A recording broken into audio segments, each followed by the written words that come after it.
দর্শক, আজকের ভিডিওটি একদমই তথ্যমূলক একটা ভিডিও। আজকের ভিডিওতে আমি আপনাদেরকে এমন কিছু দেখাবো, এমন কিছু অজানা তথ্যগুলো জানাবো যেগুলো হয়তোবা আপনাদের মধ্যে অনেকেই আগে কখনো দেখেনি। পুরোপুরি ভিডিওটা দেখতে থাকুন। আজকের ভিডিওতে আমি আপনাদেরকে দেখাবো বৈজ্ঞানিক পদ্ধতিতে কিভাবে কৃষি দ্রব্য আসলে উৎপাদন করা হয় বা আধুনিক কৃষি পদ্ধতি। এখানে কিন্তু উচ্চ ফলনশীল সব কৃষি দ্রব্যগুলো উৎপাদন করা হচ্ছে, অর্থাৎ হাইব্রিড জাতের। দেখতে পাচ্ছেন আপনারা ভিডিওতে অনেক ধরনের কৃষি পণ্য কিন্তু উচ্চ ফলনশীল সেখানে কিন্তু উৎপাদন করা হয়, যেগুলো আমাদের জমিতে যে ধরুন 10টা যদি উৎপাদন হয় তাহলে এখানে হয় 50টা। এইরকম পুরোপুরি ভিডিও দেখলে কিন্তু অনেক কিছু জানতে পারবেন। দেখুন, এক একটা সবজি, এক একটা সবকিছুর সাইজ গুলো দেখলে কিন্তু আপনারা বুঝতে পারবেন। আচ্ছা, মূল পর্বটি শুরু করি। শুরুতে দেখতে পাচ্ছেন এটা হচ্ছে উচ্চ ফলনশীল টমেটোর গাছ। আর এই গাছটাকে বাঁকা করে দেওয়া হয়েছে, যেহেতু উচ্চ ফলনশীল এটা কিন্তু অনেক লম্বা আর অনেক বড় হবে গাছ। এই জন্য দড়ি বেঁধে দেওয়া হয়েছে গাছটা যাতে ভেঙে না যায়।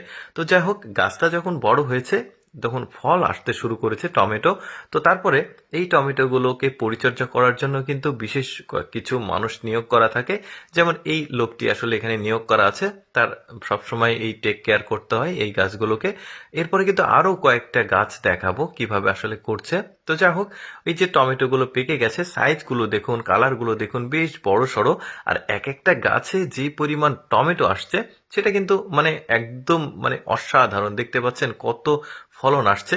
আচ্ছা, যাই হোক, এবার একটা সবজিতে আসি আমরা। শাক আর কি, শাক জাতীয়। ওরা কিন্তু মাটি ব্যবহার করেনি এখানে, ওরা পানি ব্যবহার করেছে। ওই যে বললাম বৈজ্ঞানিক পদ্ধতিতে আসলে সবকিছু ওরা উৎপাদন করছে।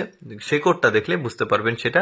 তারপরে যেটা করা হচ্ছে দেখুন, এখানে কিন্তু ওই যে প্রথমে বললাম যে আসলে তারা কোনো মাটি ব্যবহার করেনি। প্রথমে যেটা করে তারা ওই যে বোতলের মতো জায়গা রয়েছে সেখানে কিন্তু ওই বীজগুলো রোপণ করছে।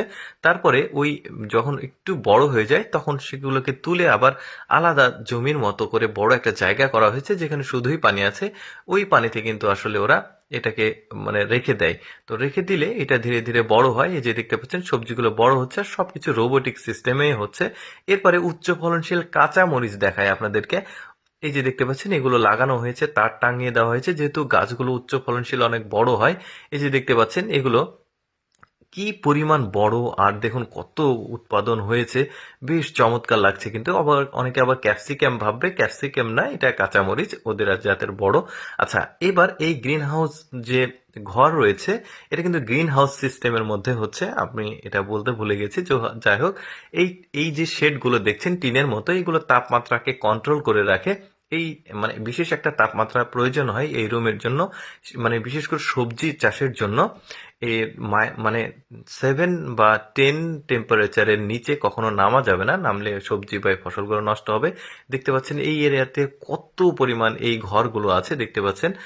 আর এই ঘরের মধ্যে কত চমৎকার ভাবে সবকিছু আসলে এই যে উৎপাদিত হচ্ছে। এখানে সবজি হচ্ছে পাইপের মধ্যে, পাইপের মধ্যে কিন্তু মাটি আছে, তারপরে সেখানে হচ্ছে কোথাও কোথাও পানির মাধ্যমে হচ্ছে। বেশ চমৎকার। কিন্তু আর ওদের একটা বিশেষ ব্যাপার এবার আমি আপনাদেরকে দেখাবো, সেটা হচ্ছে ওরা যে সবজিগুলো উৎপাদন করছে সেগুলোর বীজ সংরক্ষণ করে রাখে পরের বছরের জন্য।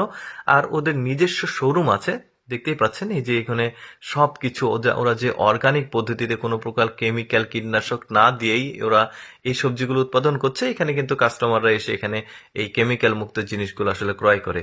তো যাই হোক, আমি সবসময় চেষ্টা করি আপনাদের সামনে এক্সেপশনাল এডুকেশনাল ভিডিওগুলো উপস্থাপন করার। এইরকম এক্সেপশনাল এডুকেশনাল ভিডিও দেখতে আমাদের লেটস গো ফেসবুক পেজটি ফলো রাখতে পারেন। আজকের ভিডিওটি কেমন লাগলো কমেন্ট করে জানাবেন।